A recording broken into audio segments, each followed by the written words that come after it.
Yeah. So I will start by explaining why this is interesting to me and potentially to others, and what has been done in GDB, what works in GDB, what are our problems, and I would invite you. So I know that some at least one other company has worked with such processors and could share their experience. And if you know of other cases like this, I'd be really happy to hear about it too. So first, just to set expectations straight, what do I mean by non-8-bit architectures? So I know that long before I was in this world, there were architectures with what we considered weird number of bytes, like 9 bits, 27 bits, and I don't know what, but that's not really what we're talking about here. What we see today is that most, of course, CPUs operate on memory that is addressable by chunks of 8-bit values, what we know as bytes, usually. But some specialized processors, so most often in the DSP field, can have memory that is addressable in by other chunk size. So what we know here usually is every time you have a memory address, it contains a 8-bit, and when you go to the next memory address, it's another 8-bit. What I have the chance to work on is when you have an address, you have a 16-bit value, and then you increment your pointer, then you can read another 16-bit value. So of course, this used to break all the assumptions that GDB would do, that when you read one address of memory, you get 8 bits. Now you get 16-bit. And it's not limited to 16 bytes. Some DSPs have 24 or 32-bit addressable memory, because that's the data type they always work on. If you work on 24 bits audio, it doesn't make sense. Like, you always want to read or write that, so it doesn't make sense to address the memory in smaller chunks. Yeah, so what I'm interested in, at least to keep this not too complex, is multiple of 8 bits.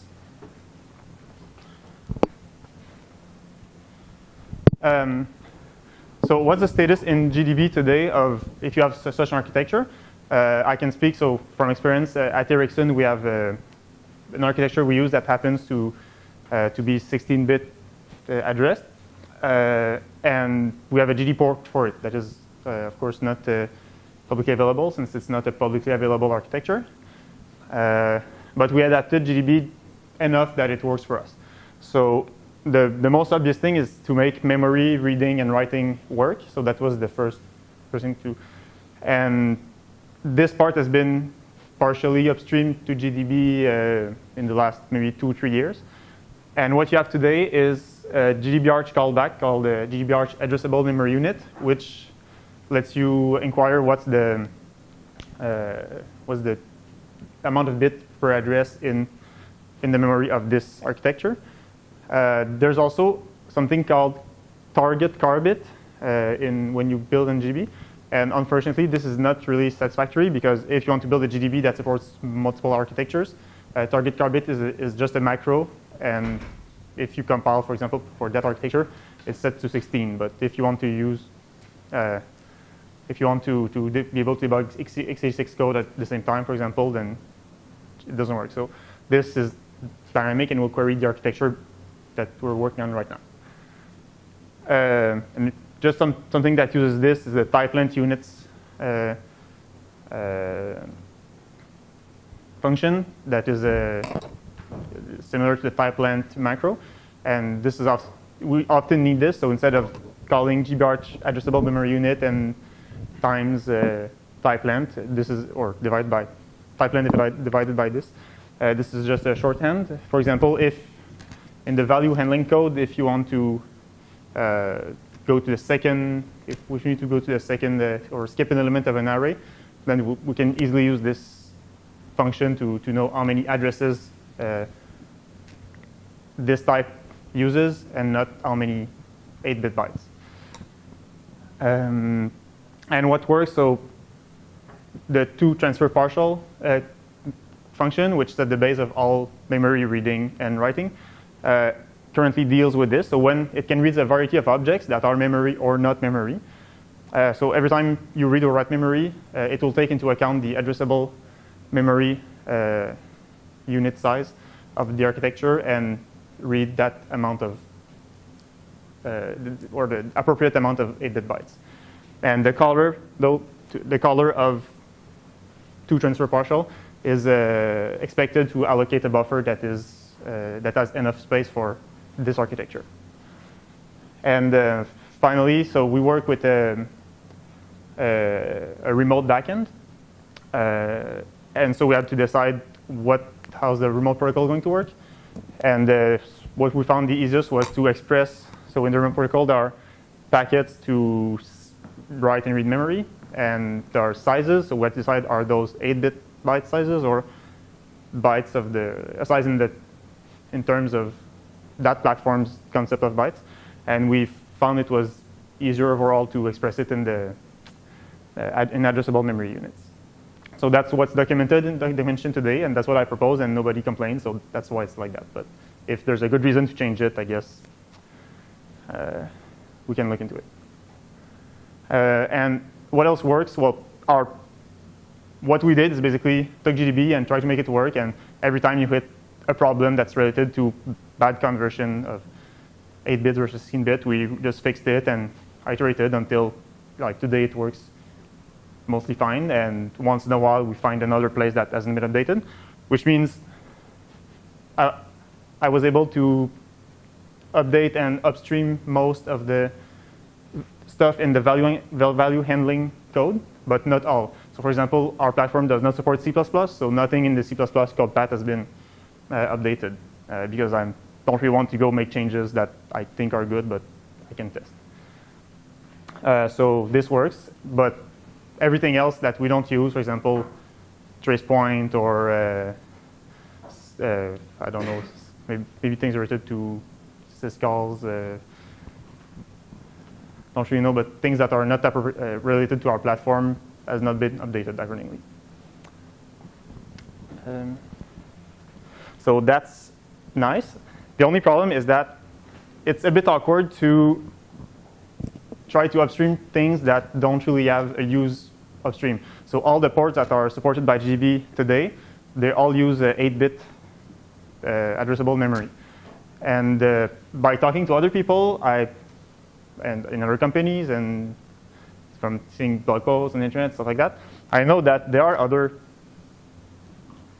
other companies using such CPUs. So it would make sense to make GDB support that. So maybe one day a company will have a processor that is publicly available and will want to contribute it. But if the barrier of entry is too high because it would be such a too big effort to make it work with their processor, then they won't do it. So yeah, frankly, it's a bit awkward to try to upstream things related to that because it has no reason to be upstream.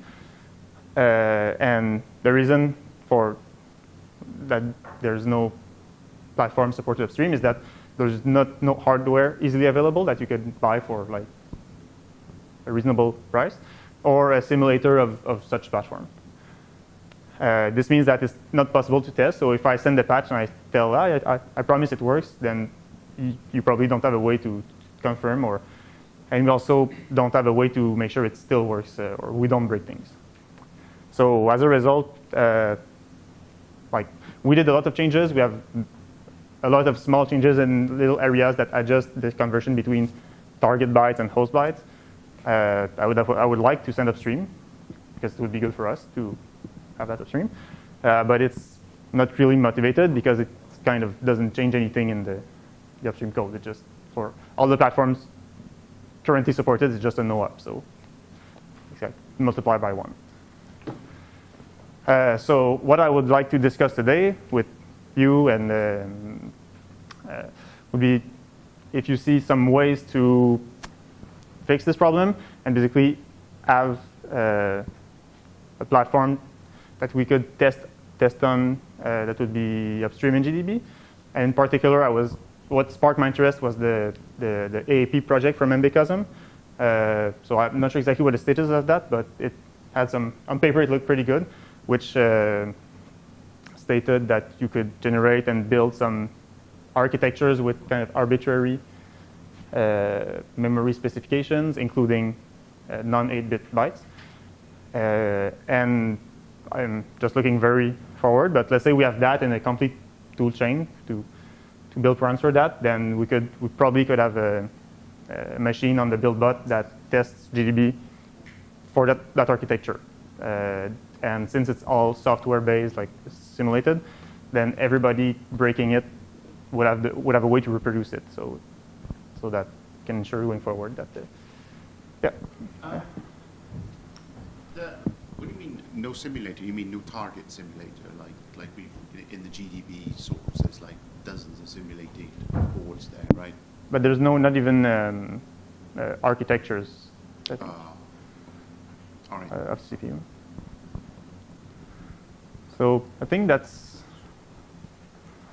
what I had. Oh, well, what next is what I just said, so that if we want to be able to make GDB, say that GDB supports this, and we need a testing platform, and AAP would just look like a good, promising avenue. And just a wild thought, if you think about looking for a simulator, there's this weird MAME, multi-arcade machine emulator product. I'm not sure if I'm getting the expansion of the acronym right. That's essentially a set of simulators for classic arcade game hardware. How do you call this? And I would guess there would be some odd kind of hardware that might have this kind of structure, and maybe possible to wire it for simulation somehow. Okay, I would need to see it written. I'm not sure how it's spelled, but M-A-M-E. Oh, M-A-M-E. Okay. Yeah, it's also called MESS. MESS. Okay, I'll look into this. But and do you know if there's a tool chain like a C compiler for these things, or everything is coded in assembly in these? As the thing, if you want to run GDB tests, well, and exercise a reasonable amount of code, ideally we need a C compiler. But thanks for the tip. So if I understand correctly, your challenge is to find a simulator, or you're wondering if we had a simulator, would the pod become acceptable for upstreaming? Because we have some architectures, one of them being Visium, for instance, where it's not commercially available. Mm-hmm. I mean, they use them for building boards that go on the side of aircraft engines, jet engines. Okay. Right? But there is a simulator.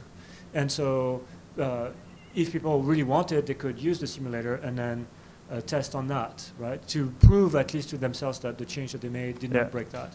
So is the challenge finding a simulator, or is the challenge wondering if the simulator is enough? I think I'm pretty convinced that having a simulator would be enough, because nobody would have such a chip at home to test. And the challenge would be, is there already a platform with, like ideally, is there already a platform with a complete toolchain and simulator that to which we can port GDB? Which I could put some efforts in doing this, because it would benefit our. I didn't realize Visium was not 8-bit, but Visium is certainly a mainstream processor. It's Rolls-Royce's. Rolls-Royce, okay. Processor. Yeah. So though you can't get the chip itself, there is a simulator. There's a full tool chain upstream, GDB upstream. So that might be a good one to look at. There's a full tool chain. Actually, no. Visium is 8-bit byte. Oh, it's 8-bit. It's not. But I was just using that as an example to say, look, people don't have access. They can't buy an actual physical hardware. Yeah. But we can use the simulator. Right. That would be the goal. Are any of the old Renesas processors, M32R, are any of those 16? I thought one of those was 16-bit. Yeah. 16-bit word. Yeah. No? So maybe I missed it, but your chip. Sorry. So your chip that your company is working on, you said you have a simulator, but is there a toolchain for that, or is there also? Yeah, we do, but unfortunately we cannot. But it's not publicly available. No, and it's not going to be in anytime soon, unfortunately. And then, is it a possibility to actually provide a simulator for that particular platform that you actually do care about, as opposed to sidestepping through a different architecture? Like I said, it's probably not going to happen, because it's like quite protected trade secret or something like that, but because it's core to the performance of the product, and I'm sure that the recent will never want to. This is very common because we've done lots of, well, not lots, but we've done several non-8-bit architectures, and they're always proprietary in-house DSPs. And the reason AAP exists is that we have several customers who cannot upstream because there isn't a representative architecture, and AAP is designed to be that sort of pain-in-the-neck architecture that has funny word lengths and funny addressable. You can't put addresses in integers and things like that. So that's why we created AAP, precisely because of this problem. But the problem is getting anyone to, we do it as a hobby sort of thing in our spare time. Yeah. It's persuading these people who want all these stuff upstreamed to put money into AAP. I mean, it exists. It's got a basic tool chain available. It's got an FPGA implementation. It's got a simulator, but it's all a bit of rough and ready. I mean, it's not terribly good. So my question, maybe to, I don't know if people are probably not familiar with AAP. Like I just read the website and paper. I don't know if you have some more information about this. So AAP is a Harvard architecture, a small embedded Harvard architecture with multiple instruction and data memories. The memories can be of various width, 8-bit, 16-bit, 24-bit addressable units to allow us to experiment. It has a variable number of registers to allow us to experiment with architectures that have very few registers. But beyond that, it's a fairly simple 3-address instruction set. It's really designed to constrain the addressability issues, and in particular, one that regularly causes problems of I cannot fit a code pointer necessarily into an integer, which comes up all the time in embedded DSPs. There's an application though on Embecosm's website with a spec of it in.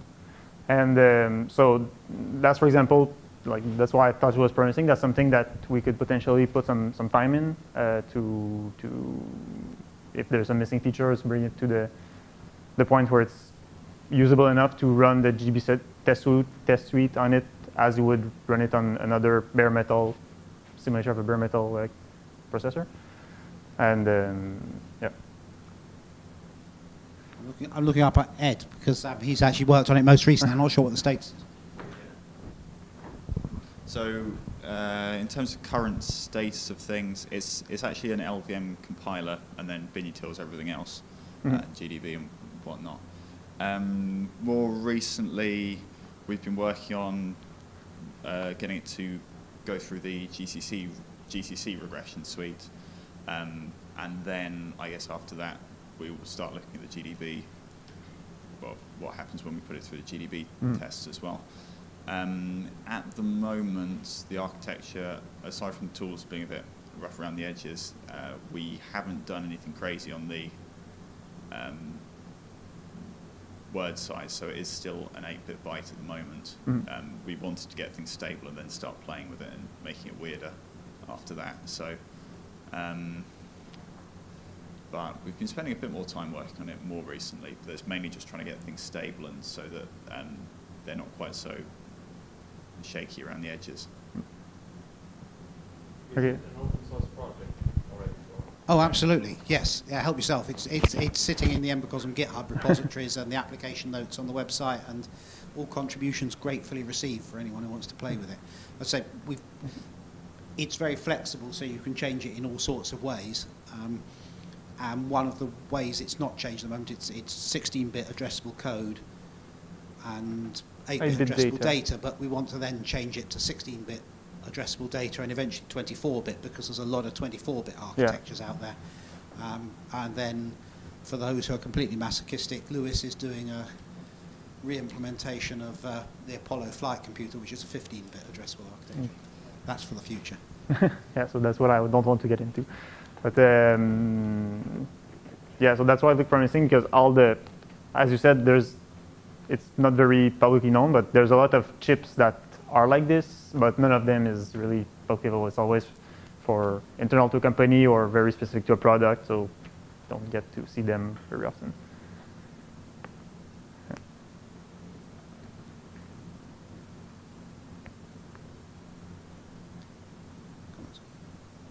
Could I ask how many people here have experience of working with architectures that don't have 8-bit bytes? Yep. And do you mind to share in what context this was, or was it recently or ages ago? Yeah. It hurts. How recently was that?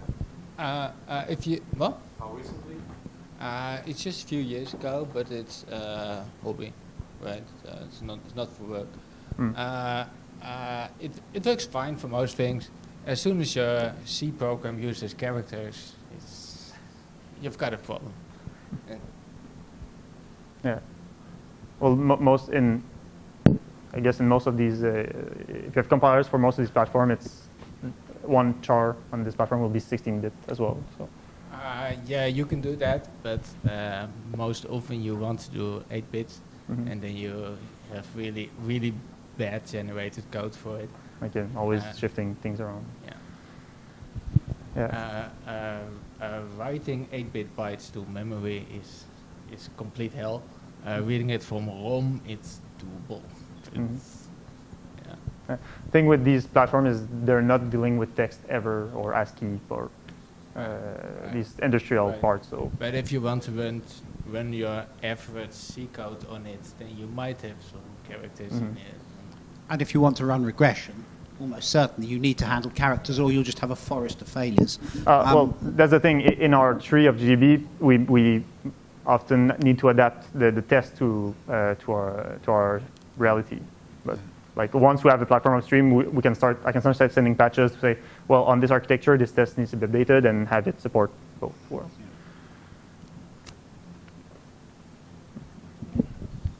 So this is all multiples of 8-bit bytes. Right? Yeah. Right. So not the 9-bit bytes or the 4-bit bytes. If somebody wants it, they can play with that, but that's not in my scope. And it simplifies things a lot because you can just multiply by 2 or 3 and you're done. So. There are relatively few architectures out there. We haven't come across 1 or 2 video ones with 10-bit bytes, but they are very dedicated specialist DSPs for doing video processing. But especially for GDB, you still might want to use it. So none of these would be. There is no chance any of these will ever be used as host for any of the toolchain, right? Exactly. So I'm not a Linux kernel specialist, but I guess porting Linux and all the userland tools to run on this would be no. So yeah, it's always assumed that the host uses 8-bit bytes. That's what we've done. Peter. Is it not possible that some of these companies would make available their tool chains when that chip is no longer leading edge? You know, maybe one from 10 years ago, they might be prepared to make that public? We could ask. Like I said, our tool chain, our project, it's just something that I guess it's from the beginning of the 2000, and it's just constantly evolving, so it's not really like, oh, no, we don't use it anymore. There's some chips. So among the available chips when I searched, there's some TI chips that I think that is documented on their website. It seems to be discontinued, and maybe we could find some toolchain, but I haven't. NXP also has some 24-bit DSP that I could find, but also it was like during the 2000s. I didn't find any SDK or simulator for that directly, so I guess you would need to buy it. You would have need to buy it at a pretty hefty price. My experience, a lot of these seem to be individual use in-house processors, DSPs. And there's a lot of 24-bit audio DSPs that they only exist within their company. On the whole, the companies don't want to publish them because they regard them as some of their core intellectual IP, that they've got this magic processor that no one else has. And they get the point that you can't upstream without a reference, but they're not permitted to commit their architecture as the reference, and they're prepared to live with the cost of forever trying to have to rework their patches stay with the upstream tree. I mean, it's an interesting thing because you see these DSPs, and they've always been hand-programmed in assembler, but with modern technology, they're getting more and more complex. So someone started with a tiny little DSP that was 24-bit, and the guy who designed it also wrote the little fragments of code that went on it, and it was fabulously successful. So they have version 2, and now that can do a bit more, and now they have a separate assembly programming team. And now they have version 3, and they've got 20 assembler programmers, and someone's woken up to the fact that writing in assembler is not terribly productive. Can we have a C tool chain? And it's at that stage they start to see the costs of, yes, well, actually, look how much an assembly programmer costs and their productivity. The crossover point for porting a modern tool chain like GCC or LLVM starts to become attractive. Mm-hmm. But then everyone's doing this, and it's great for us making money, but everyone is fixing the same problems again and again because none of them will share, which is hence the AAP program. Yeah. So I've just got one question, which is how do you deal with, well, in general, I can understand that from GDB's perspective it may be reasonably agnostic to the size of a word, but how do you deal with the sort of going from the on-memory representation, your ELF files dwarf, which as far as I'm aware is very 8-bit bytes always, to mapping that to something that you then run on the processor? For example, if you read the value from the target, from the inferior, and then want to interpret it, or? Yes, so I guess there's probably boundaries when you load in your program. You obviously need to load in your 8-bit bytes from your ELF dwarf, and then something. I guess, okay, so you mean when you want to load your program onto the... Yeah. But I think it's I've not worked in that area. I've used the tools, obviously, to load programs on chips, but it's just this. In the end, the file, the sections is just a sequence of bytes, and just that 2-bit bytes form one word. Then the thing that loads the memory on the target takes care of reading it correctly. Does this start to break down if you don't have multiples of 8? Sorry? Does this break down if you don't have multiples of 8? Probably. bytes? That's why I don't want to even imagine this. Yeah. So I think the point specifically to GDB was that, I mean, GDB not only reads from target memory, GDB also reads from the executable file, right? So it reads the code from the executable file, it reads debug information. Mm-hmm. So if the executable file uses 8-bit bytes and the target 16-bit bytes, then sort of GDB would have to somehow handle both. Yeah, but GDB only deals with the addressable size when reading the memory object, which things that come from the memory of the inferior. But the rest, for example, the representation of ELF, since it's meant to be consumed by the host, it's all in standard dwarf. It uses. Yes, but I mean, as I say, so sometimes when you, for example, when GDB wants to read code and it knows that there's an executable image, and I already know what the code is, so I don't have to read it from the target, so it sort of makes these shortcuts within the extra memory. So in this case, I guess it's reading memory, the memory object, but instead of the process layer, it reads it from the executable layer. Yes, exactly. But still, at this point, it's as if it was reading memory from the memory of the target. It's just that the target happens to be a section in the BFD. Yeah, but that's on the host, and that is 8-bit bytes. Right, but it's just that at this point you need to. So yeah, the BFD is, let's say the BFD section is 256 bytes, and if you want to read it, you actually you'll read 128 target bytes, but in the end you'll read 256. It's just you need the conversion there. That's where you use it. Oh yeah, it works. It's just.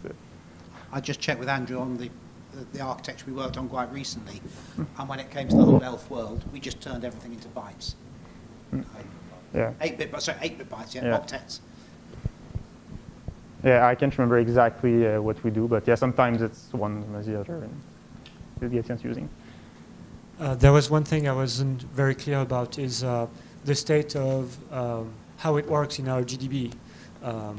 So there are two aspects, the aspects of you maintaining that and us breaking it. Mm-hmm. And then there's the other aspect of someone else having one of those proprietary architectures, even though, we would prefer the architectures to be public, Yeah. helping those people out, not having to redo everything that you've done, and maybe, who knows, collaborating in some ways to get kind of the common work done, right, and maintained. Were you able to contribute everything, even though for us who have 8-bit bytes, Yeah. it's a no-up? Were you able to contribute everything? I was able to contribute a lot at the time I did it. Maybe 2 years ago, I diffed our tree with the master. It was the revision it was based on, and most of the things that made sense, that were not too complicated, I sent. But since then, we stumble on other cases where we say, we forgot the conversion here, and so I have not done it since, just because it feels a bit pointless to send it and know that it's not going to be useful. But to me, it doesn't feel pointless. I think, in the perspective of helping someone else with the same problem, yeah. As long as it's not putting an undue burden on everyone else who have like open architectures and everything, it feels fine. I mean, I don't know what the others think about it, but if it doesn't complicate the code, it just makes it more generic, better. Yeah, I don't think anybody was ever against it. It's just like I said, there's no real motivation because it doesn't. There's no impact. You cannot really see it working. So I can't really tell you if you take open source GDB, would it work as is? Probably not. I'm sure it's missing some, but because we don't have a test but the day that there will be a test I can run with the upstream GDB with the hypothetic platform, then I'll spend some time sending all I have. Sorry. Would you go through what happened in GDB that caused breakages? Was it just simple assumptions that it's an 8-bit byte, or was there arithmetic in there? Was it hard-coded values? For example, what needed to be changed? Yeah, in general. Do you want me to show a specific example, or? I won't run it, so it cannot crash. That's the nice thing. Though it's Eclipse, so it can crash.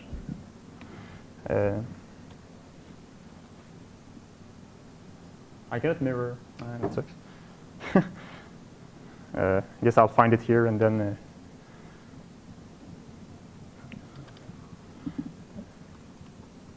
Is that your bike? I wish. Are those your parents? Yes, of course. Memory for partial is there.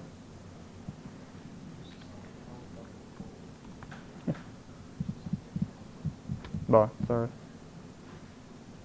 So just an example it's awfully small. Right? Not sure how to. I'll open it in this target. Let's see.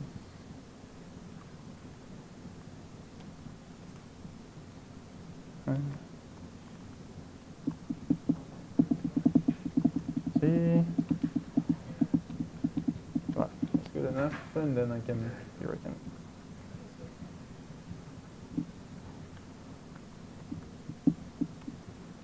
So a concrete example here is that here you have a target read. So you say I want to read from this many addressable units. Let's say I want to read 10 16-bit bytes from the target. So the caller of that must have allocated 20 bytes to fit 10 16-bit bytes. And it's possible that target read partial works in in multiple iterations. It will read let's see, just half. So the arithmetic here, where that's BoF plus expert total. That's to advance in our buffer. So we read a part, and then we want to, and this needs to be multiplied by unit size, because if we read 2 target bytes, then it will actually need to advance to the 4th 8-bit byte.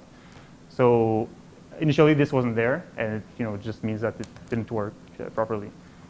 And there's so it's not complicated. It's just a ton of small multiplications like this. And the other place where there's a lot is in the value handling code. So if you need, like, types are described in target bytes, so in 16-bit bytes in my case. And I don't know, the offset of a field in a structure, it's one target byte, then when we advance in it in a buffer contained in GDB that contains the data, we need to advance 2 target bytes instead of 1. So it's all kind of small things like that. So we fixed all the ones we stumbled upon that made GDB not work, but I'm sure that there's other code paths that we don't use. That. How did you Did you run the test suite and see what broke, or did you just do whatever? Yeah, we run a fairly good portion of the test suite. We see things that don't require Linux or things like that. So yeah, syscalls and things like that are interested, but it's the same for that as running the test suite on another bare metal. Like if you had ARM bare metal, you could run the test suite on that. So it catches regression pretty well.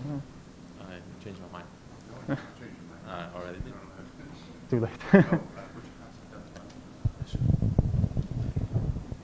So, incidentally, like I worked on a similar architecture. We were hired by Ericsson to do that. So one thing I noted while working on that thing, that we have to have much better abstraction for the address spaces. So all these address calculations actually went through those address spaces, and then it was sort of quite easy. The rest of the code worked automatically through, and the other thing that you mentioned was the value handling. So you have to have like better handling, and that was, I think, the 2 main areas that I noted were working on that thing. Yeah, so it's the same.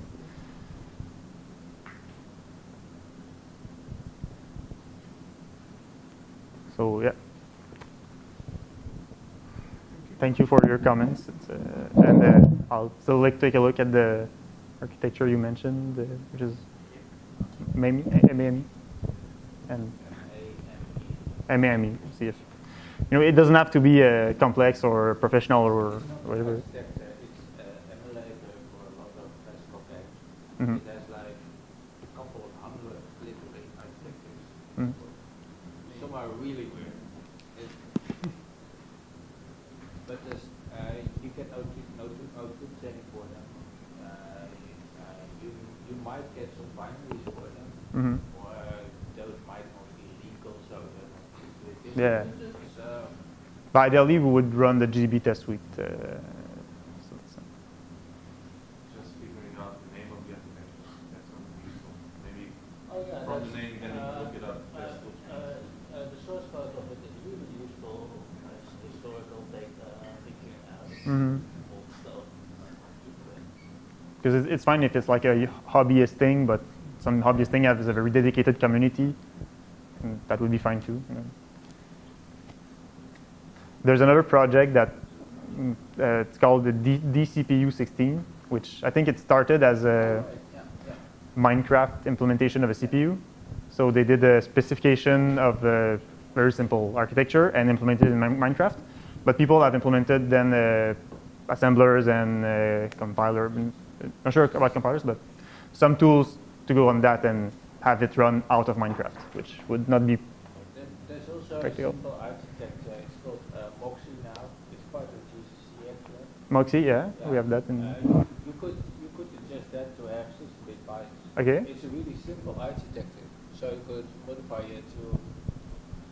It's a really simple architecture, so you could modify it to have 16-bit bytes, and then you can test all the GDB stuff on it. Yeah. It has a GDB port, isn't it? Yeah. Yeah. The thing is, I'm really not a compiler person, so, and I would assume that producing a compiler for that requires a lot of knowledge of would require a lot of modifications. I think for testing GDB, you won't need GCC. You probably need BoF a bit to generate the binaries. But we test C code, so.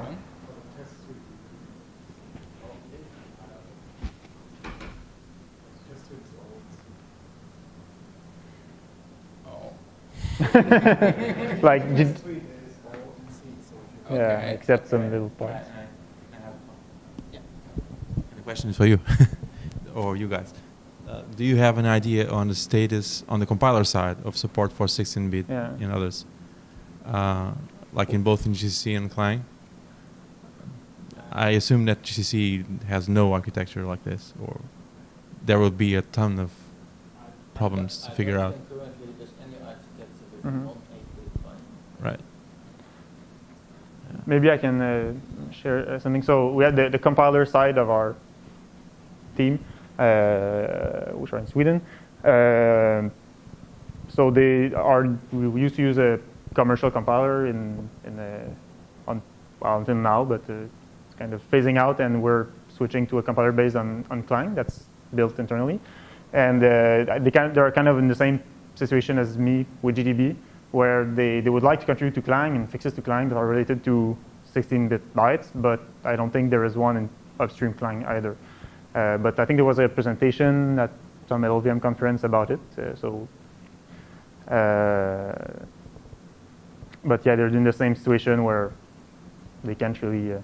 So actually, if we work on making AAP work with the GDB test suite, then I guess it could be used for the LLVM test suite as well. So we were talking about this at lunch, but sorry? Yeah, we were kind of talking about this at lunch. But so you could describe a RISC-V ISA that does not have byte loads and stores, right? Right. And as a result, you'd have to have 16-bit bytes. Right. And that would have the advantage of having a toolchain that's mostly there. Of course, GCC would fall over and die, and the linker definitely would, right? But the nice thing is that you could then actually produce hardware. If you had an FPGA, you could just go delete the byte lines from the RTL, and then it would fail on any byte loads and stores. And the same thing with the simulator. So that would all kind of just that would be very interesting. That would be very interesting because it's RISC-V. It's much more widespread and more. And the ISA actually allows you to describe down to the individual instruction level with some ISA string, which are available, and select them. We don't support that in GCC. We require you to do like the extensions, which are bottled up. But if it wasn't crazy amounts of work for me to support, then I wouldn't be opposed to having this in the whole tool chain. Okay. I wouldn't be able to do it. So I'll discuss this idea with the because you have RISC-V support in the LLVM.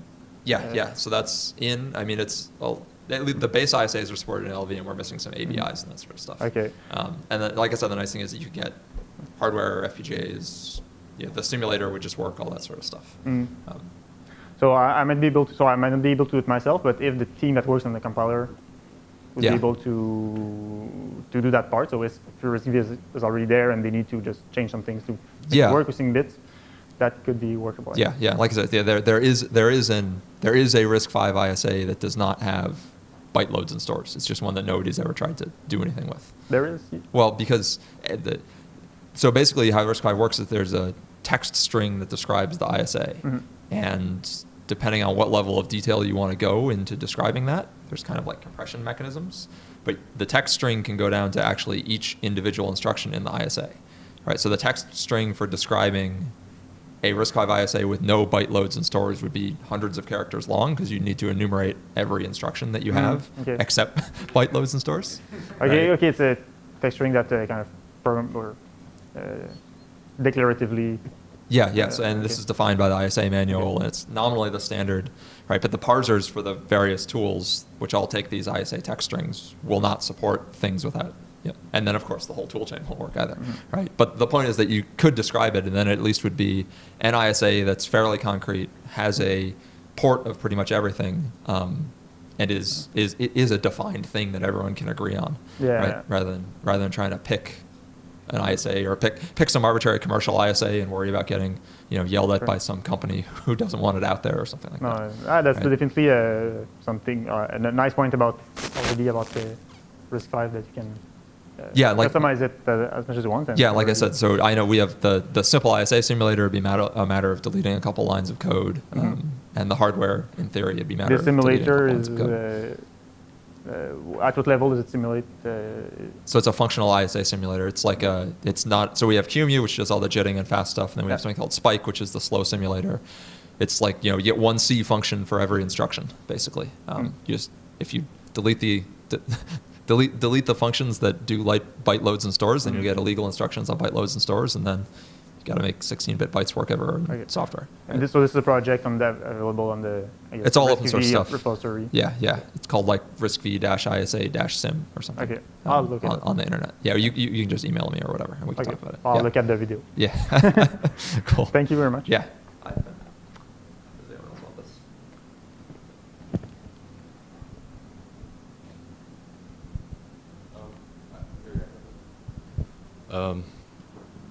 So, from what I understand is that we have sort of two choices, which is in tree and out of tree. Out of tree, the companies have full control over what happens there, and we have no control and no visibility. And in tree, we have maximum control and maximum visibility, and we only have two choices. And I wonder, could it be that there is an acceptable choice in between? Something along the lines of, well, okay, you guys don't want to publish your architecture, okay, but also having it live out tree is not beneficial for multiple parties. So we host your out of tree in tree under the conditions that you generate regular test reports for your architecture and convince at least one other company to do the same, such that we're not stuck with target specific issues and know when it is something that happens for more cores, and you maintain this by tracking the regressions and fixing them. Yeah.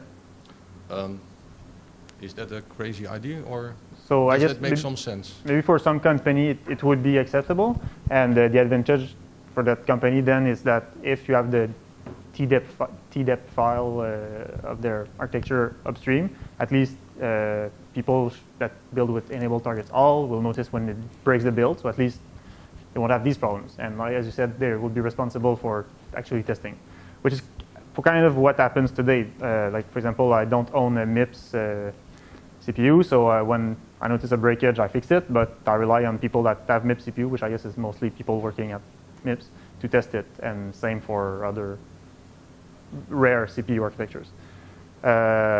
In my particular case, I'm pretty sure that it won't happen because what I think is that like, as I said, everything's pretty secretive about this architecture, so it's really part of the core of the advantage they have on competitors. So I'm pretty sure they'll never agree to that, but some other company might.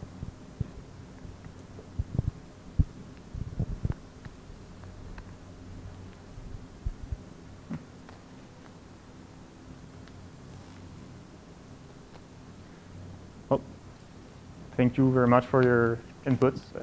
I have a few promising avenues.